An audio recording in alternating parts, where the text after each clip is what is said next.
નમસ્કાર દર્શક મિત્રો, સિટી ન્યૂઝમાં આપ સૌનું સ્વાગત છે। સમાચારોની શરૂઆત કરતા પહેલા એક નજર આજના મુખ્ય સમાચારો પર। આ વર્ષે કેરીની સીઝન 1 થી 1.5 મહિનાથી લેટ શરૂ થાય તેવું ખેડૂતો માની રહ્યા છે। કુહાડી વડે ગાય પર હુમલો કરતા ખૂબ જ ગંભીર રીતે ગાય ઘાયલ થઈ।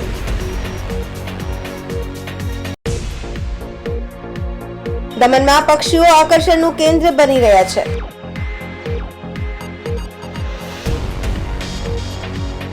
હવે સમાચાર વિગતવાર જોઈએ। કેરી માટે જગવિખ્યાત વાડીઓનો પ્રદેશ વલસાડ જિલ્લામાં આ વખતે કેરીની સીઝન મોડી શરૂ થવાની શક્યતા છે। કેરીના પાકને અનુકૂળ વાતાવરણ કે જોઈએ તેટલી ઠંડી નહીં પડતી હોવાથી જિલ્લાની આંબાવાડીમાં પૂરતા પ્રમાણમાં આંબા ઉપર મોર ફૂટવાની પ્રક્રિયા પૂરી થઈ નથી। આથી આ વર્ષે કેરીની સીઝન 1 થી 1.5 મહિના લેટ શરૂ થાય તેવું ખેડૂતો માની રહ્યા છે।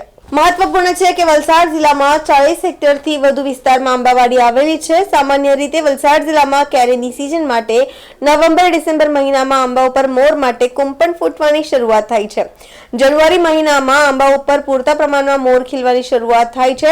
આ પ્રક્રિયા માટે વધુ ઠંડી અને અનુકૂળ વાતાવરણની જરૂર હોય છે, પરંતુ હજુ સુધી જિલ્લામાં કેરીના પાકને અનુકૂળ ઠંડી નહીં પડી હોવાથી આંબા ઉપર મોર બેસવાની પ્રક્રિયા લેટ શરૂ થઈ રહી છે। પરિણામે આ વખતે જિલ્લામાં કેરીની સીઝન 1 મહિનો પછી ઠેલાશે તેમ લાગી રહ્યું છે। મહત્વપૂર્ણ છે કે છેલ્લા કેટલાક વર્ષોથી વલસાડ જિલ્લામાં પ્રતિકૂળ વાતાવરણના કારણે કેરીના પાકમાં વ્યાપક નુકસાન થાય છે। આથી ખેડૂતોએ દર વર્ષે રોવાનો વારો આવે છે। આ વર્ષે પણ કેરીના પાકને અનુકૂળ વાતાવરણ હજુ સુધી નહીં થયું હોવાથી કેરીની સીઝન પણ લેટ શરૂ થશે અને સીઝન લેટ શરૂ થવાથી ઉત્પાદન ઓછું થવાની સાથે ભાવ પણ ઓછા મળશે તેવી ખેડૂતો ભીતિ વ્યક્ત કરી રહ્યા છે। આથી વલસાડ જિલ્લાના ખેડૂતો હવે કેરીના પાકને અનુકૂળ વાતાવરણ ઊભું થાય તેવી આશા વ્યક્ત કરી રહ્યા છે। સામાન્ય રીતે ડિસેમ્બર 15 પછી લગભગ ફ્લાવરિંગ ચાલુ થઈ જતું હોય છે ઠંડીના હિસાબે, પરંતુ આ વખતે ઠંડીનું પ્રમાણ બહુ જ ઓછું છે। એટલે જાન્યુઆરી 15 થઈ ગઈ છતાં હજી સુધી ઠંડી જણાતી નથી। એના લીધે લેટ થવાની શક્યતા તો છે જ, પણ પાકમાં પણ ઘટાડો થવાની વધારે શક્યતા છે। અને છેલ્લા 5-7 વર્ષથી ખેડૂતોને વાતાવરણ સાથ આપતું નથી। લગભગ લોસમાં જ જાય છે કેરીના ફળ। અને મુખ્યત્વે એ લોકોની ઇન્કમ ખેડૂતોની અમારી કેરી ઉપર જ છે, પરંતુ સતત 5-7 વર્ષથી આ વાતાવરણ જો આવું રહી છે એના લીધે ખેડૂતોને વધારે પડતું નુકસાન છે। અને હવે પછી જો ઠંડી નહીં આવે તો વધારે નુકસાન થશે। ગ્લોબલ વોર્મિંગના હિસાબે જ આ જે નુકસાન થઈ રહ્યું છે એનું કારણ જ એ છે, કારણ કે હવે વાતાવરણ એ આપણા હાથમાં નથી અને કુદરતી દેન છે। હવે જે ઉપરવાળા કરે એ સાચું, બાકી ખેડૂત 100% લોસમાં છે। સામાન્ય રીતે ડિસેમ્બર માસની અંદર ફ્લાવરિંગ ચાલુ થઈ જાય છે અને ઠંડી પણ ચાલુ હોય છે, પણ આ વખતે ઠંડીનું પ્રમાણ બહુ જ ઓછું છે। જાન્યુઆરીની 15 તારીખ થઈ ગઈ છે, હજુ સુધી ઠંડી પડી નથી, એટલે ફ્લાવરિંગ ઓછું છે। આમ મુખ્યત્વે વલસાડ જિલ્લાની અંદર કેરી મુખ્ય પાક કહેવાય। અંદાજે 40,000 હેક્ટરની આજુબાજુનો કેરીનો પાક છે, પણ ઠંડી ઓછી પડવાના કારણે હજુ સુધી ફ્લાવરિંગનું સ્ટેજ પૂરું થયું નથી। ખેડૂતોમાં આના વિશે મોટી ચિંતા છે કે હજુ ફ્લાવરિંગ થયું નથી, ફ્લાવરિંગ થશે કે નહીં એ પણ એક વિષય રહેવાનો। કેરીનો પાક લેટ થવાથી અગાડી ગરમી પણ આવે છે, એટલે મોડું થાય તો કેરીના પાકમાં મહદઅંશે ઘટાડો નોંધાશે। સામાન્ય રીતે આપણે જોઈએ તો દિવાળી પછી ધીરે ધીરે ઠંડીનું પ્રમાણ વધવા લાગે છે અને ડિસેમ્બર મહિનામાં સારી એવી ઠંડી પડવાથી કેરીના ઝાડ ઉપર ફ્લાવરિંગનો જે સ્ટેજ હોય છે તે ડિસેમ્બરમાં સારી રીતે ફ્લાવરિંગ આવી જાય છે। પણ હમણાં આપણે પરમ દિવસે જ મકર સંક્રાંતિ પૂરી થઈ ગઈ, પણ હજુ સુધી ખાસ કોઈ ઠંડીનું વાતાવરણ આપણને જોવા મળ્યું નથી અને ઠંડી નહિવત હોવાથી ફ્લાવરિંગ લેટ થવાથી કેરીની સિઝન લેટ જશે। કેટલા કેરીનો પાક અહીં આગળ વલસાડ જિલ્લામાં છે અને હાલ જે લેટ થશે એના લીધે શું ખેડૂતો નુકસાન? વલસાડ જિલ્લો મુખ્યત્વે કેરીના પાક ઉપર જ હવે આધારિત છે અને કેરી સિવાય ખાસ કોઈ આર્થિક ઉત્પાદનનું ખેડૂતો માટે સાધન રહ્યું નથી। ત્યારે સામાન્ય રીતે જાન્યુઆરી મહિનામાં જે કેરીના સેટિંગની અવસ્થા આવી જવી જોઈએ, જ્યારે અત્યારે તો ખેડૂત હવે એ આશા રાખી ગયો છે કે ફ્લાવરિંગ આવશે કે નહીં, આવશે તો કેટલું આવશે, એના ઉપર સેટિંગ થશે તો કેવું થશે, અને અમુક સમય પછી પાછી ગરમી ચાલુ થઈ જશે। એટલે અત્યારના તબક્કે તો એવું લાગે છે કે કેરીના પાકને વધારે નુકસાનવાળી આ સિઝન જાય તેવું લાગી રહ્યું છે। કેટલા હેક્ટરમાં કેરી? કેરી તો વલસાડ જિલ્લામાં તો લગભગ 25,000 હેક્ટર ઉપર હોવું જોઈએ, એક જૂનો અંદાજ જે હતો, વધારે ખાસ હમણાં મને યાદ નથી, પરંતુ તો પણ વલસાડ જિલ્લો મુખ્યત્વે કેરી સિવાય હવે ખેતીમાં ખાસ કોઈ પ્રવૃત્તિમાં એટલો એક્ટિવ નથી, અને વલસાડી હાફૂસના કારણે અને આર્થિક ઉત્પાદન માટે ખેતીમાં કેરી જ મુખ્ય પાક છે વલસાડનો. સમાચારોમાં સમય છે નાનકડા વિરામનો. વિરામ બાદ આપ જોઈ શકશો કુહાડી વડે ગાય પર હુમલો કરતા ખૂબ જ ગંભીર રીતે ગાય ઘાયલ થઈ.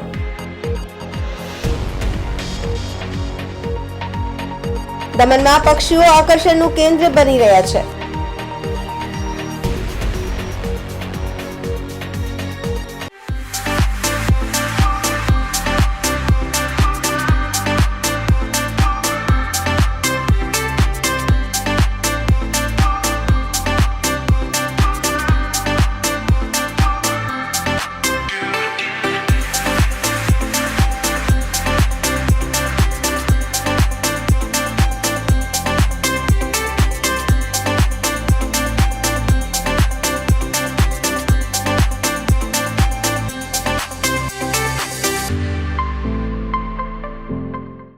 घर में अंडे देने से हमें कोई नहीं रोक सकता। मैं रोक सकता हूँ। तुम्हें पता नहीं हमें एडिस मच्छर जो फैलाते हैं डेंगू और चिकनगुनिया। मास्टर जी ने स्कूल में डेंगू मच्छर से बचने की सारी जानकारी दी है। अच्छा बच्चों, हमें चैलेंज जगह तो जरूर मिलेगी। नहीं मिलेगी, नहीं मिलेगी।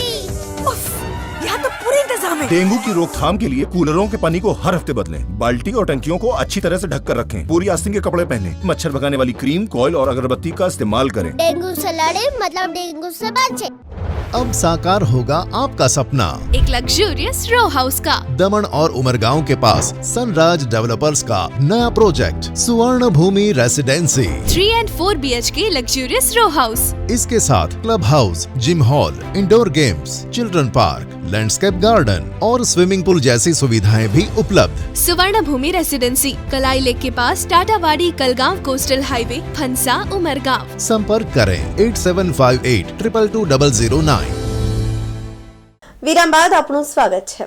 આજે પોણિયા ખાતે એક ઈસમે ગાય તેમના ખેતરમાં આવતા એમને ગાયને કુલ્હાડી વડે ગાય પર હુમલો કરતા ખૂબ જ ગંભીર રીતે ગાય ઘાયલ થઈ છે.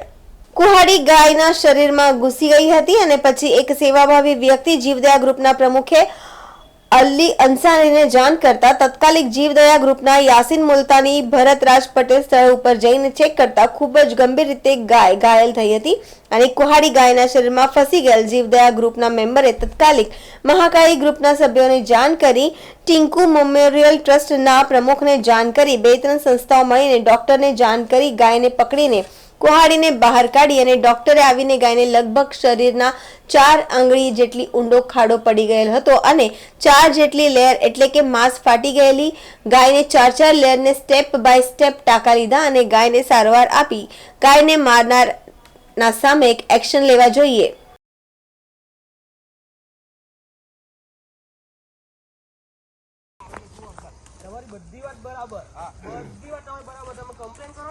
કમ્પ્લેન્ટ તો કેટલી વાર કમ્પ્લેન્ટ કરી? કોને કરવાની?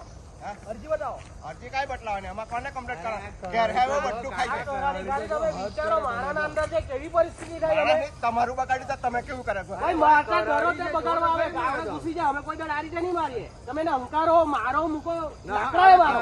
આ કરાડી ભાઈ પકડે કેવી રીતે? ભાઈ વિડિયો લેનો બતાવજો. આવું કરે કે તમે આ કરાડી મારે ગમે તે આ પરિસ્થિતિ નહીં થાય ને. તમે જોઈ લો. તમે જોઈ લો. મને જો યાર હદ કરે યાર. આ કરાડી તો આખી કરાડી અંદર ઘુસાડી દીધી તમે. કે જીવ છે માણસ. અરે માણસ નામની વસ્તુ નહીં મળે તમારામાં. માણસ નામની વસ્તુ છે કે નથી? એને ખબર પડે જગ્યા તમારી છે?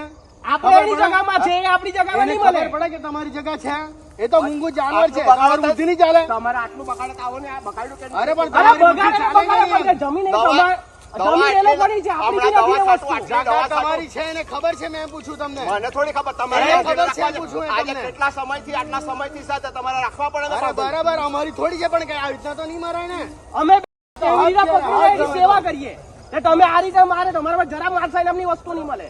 અરે ભગાડો તમે. તમે આ પેલો કોઈરો આવતો છો અત્યારે તેના વિડીયો બતાવું તમને. એને ગાય ઉડાન નાખેલો, ગાય પકડતા જ ઉડાન નાખેલો, તેની આંખમાં લાગેલું. કેટલા જણા તો મરી ગયા ગાયથી. અરે મરી તમે એટલે તમે મારા ઘેરવાળા કઈ આ રીતે મારવા જાય ગાયને તમે તાર ખૂટા કરો ને તમારી જગ્યામાં મેં એમ કેવું કોઈ એટલું બધું ઝાડ લાગતું હોય તો ખર્ચો નહીં પૈસા અંદરથી નીકળે જ ખર્ચો તમે ગાયને આ રીતે મારવાના કે તમે એમ કરવાના વાત કરો તમે પાછા ઉપરથી તમે કે મેં મારો પૈસા આપણે ખરીદાની ખર્ચો એને આનો મારે તમને પ્રોબ્લેમ છે એને થોડી પ્રોબ્લેમ છે પૈસા ઈટા ખેતી કરવાનું કામ જ કાયમ તો પછી તો એને કેમ મારે મારો સવાલ એને કેમ મારે તમે મારું બગાડ્યો એટલે માર્યું મેં અરે ભાઈ મારી રાખવાના એટલે તમે મારી લે રાખવાના હું છે હું છે જોવાનું એટલે પહેરી ગઈ બને પહેરી ગઈ જો તમે કરારી એમને માટલી અંદર પહેરે કે આટલું દિમાગ વગરનું કામ કરે કે તમે આ બટા મારું બગાડ્યું તે તમે કોઈ નહીં જોઈ મારું બગાડ્યું તે તમે કોઈ તારકુટા કરો ને કાકા મેં એમ કેવું ભાઈ તારકુટા નહીં કરું હા તો પછી એટલે મારી રાખવાના જીવને ભાઈ થોડો રાખવાના આ હું છે તો મારી થોડી હું છે મારી થઈ જાય પાછી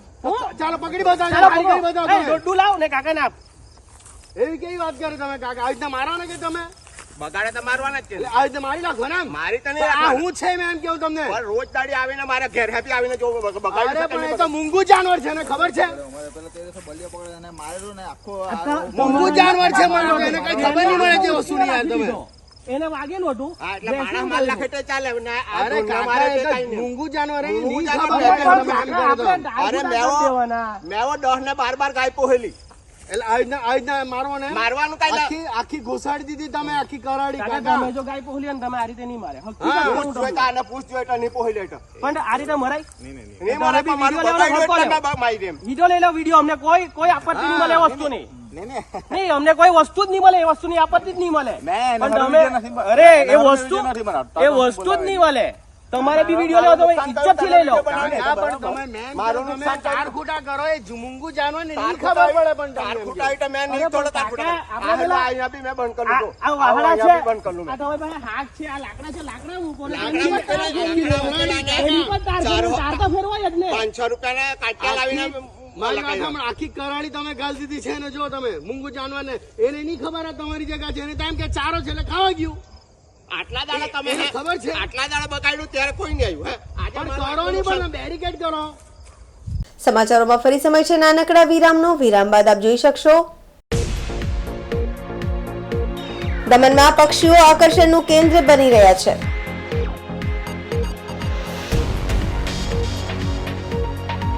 अब साकार होगा आपका सपना।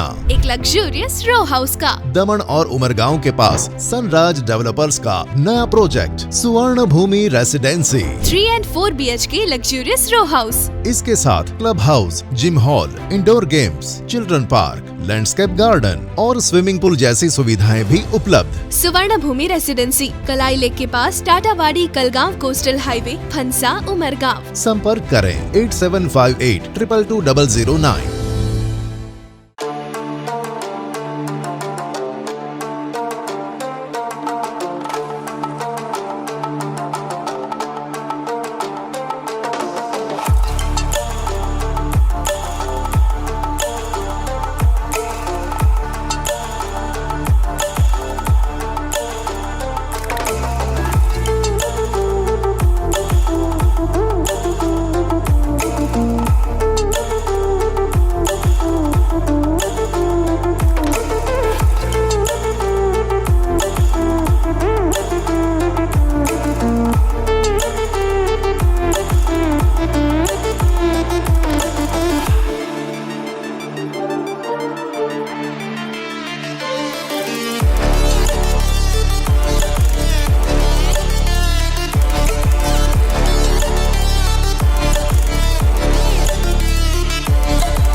વિરામ બાદ ફરી આપણું સ્વાગત છે। હાલમાં શિયાળાની મોસમ જામી રહી છે ત્યારે વિદેશી પક્ષી સાઇબેરિયન સીગુલ જે ગુજરાતના કઈ નદી વિસ્તારમાં આવતા હોય છે તે હવે દમણમાં પ્રવાસી બની રહ્યા છે, જેને લઈ દમણમાં પક્ષીઓ આકર્ષણનું કેન્દ્ર બની રહ્યું છે. દમણગંગા નદીના અને દરિયાના સંગમ સ્થળ પર મોટી સંખ્યામાં વિદેશી પ્રવાસી પક્ષીઓ મહેમાન બની રહ્યા છે. હાલમાં મોટી સંખ્યામાં પક્ષીઓ દમણ પહોંચ્યા છે ત્યારે પ્રદેશના મહેમાન બનેલા પક્ષીઓને સ્થાનિક લોકો અને વાપી અને આસપાસના ગામોથી પક્ષી પ્રેમીઓ દ્વારા ગાંઠિયા મમરા ખવડાવી સ્વાગત કરવામાં આવે છે. પક્ષી પ્રેમીઓ એવા પક્ષીઓને ચણ નાખે છે, સાથે લોકો આ પક્ષી સાથે સેલ્ફી અને ફોટોગ્રાફ પણ લઈ રહ્યા છે. માર્ચ સુધી આ પક્ષીઓ દમણમાં રહેશે. અહીં આવનાર પર્યટકો માટે પણ આકર્ષણનું કેન્દ્ર બની રહ્યા છે.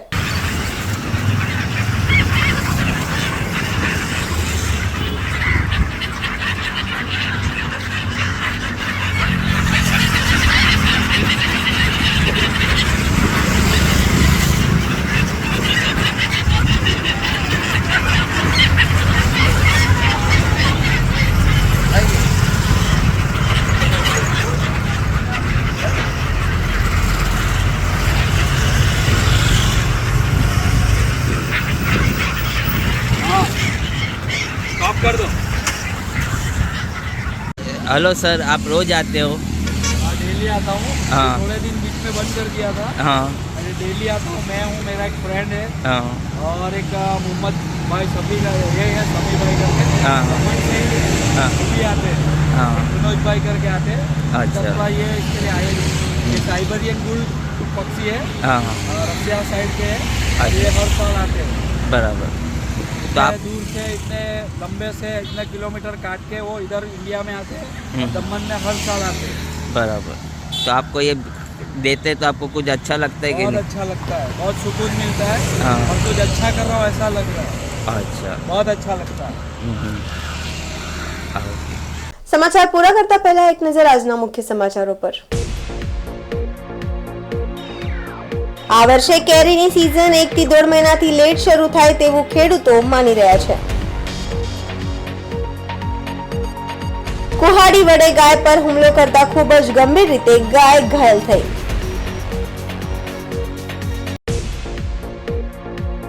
દમણમાં પક્ષીઓ આકર્ષણનું કેન્દ્ર બની રહ્યા છે.